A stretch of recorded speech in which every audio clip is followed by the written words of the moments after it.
হুগলি লোকসভাতে জিতলেও বলাগড় বিধানসভাতে হেরে যায় তৃণমূল। হারের পর ফের বিস্ফোরক বিধায়ক মনোরঞ্জন ব্যাপারী ফেসবুকে পোস্ট করেছিলেন, তারপরে সেই পোস্ট ডিলিটও করে দেয়।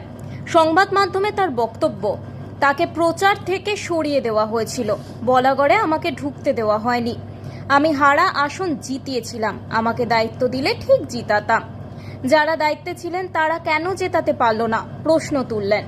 তার মন্তব্য, আমাকে অনেকে বলেছেন দেখ কেমন লাগে, আমাকে পরের বিধানসভায় টিকিট দেবে না আমি জানি, 40 জন আমার বিরুদ্ধে অভিযোগ করেছে, তা শুনে সিদ্ধান্ত নিয়েছে দল। কিন্তু কিছু কিছু মানুষ, রাজনেতা, আমার এই কর্মকাণ্ডে তারা অসন্তুষ্ট, ফলে তারা দিদির কান ভারী করেছে। যতটা নয় তার চেয়ে অনেক বাড়িয়ে বাড়িয়ে তারা বলেছে দিদির কাছে। দিদি তো আর বলাগড়ে গিয়ে সবকিছু দেখেন না, জানেন না। লোকের মুখে যেটা শোনেন, একটা লোকের নামে যদি 40 জন নিন্দা বন্ধ করতে থাকে, তাহলে দিদি বা কি করবেন? তখন তিনি বাধ্য হয়ে বলেছে, যদি একজনকে সরিয়ে দিলে 40 জন একসঙ্গে থাকে, নির্বাচনটা উতরে যায়।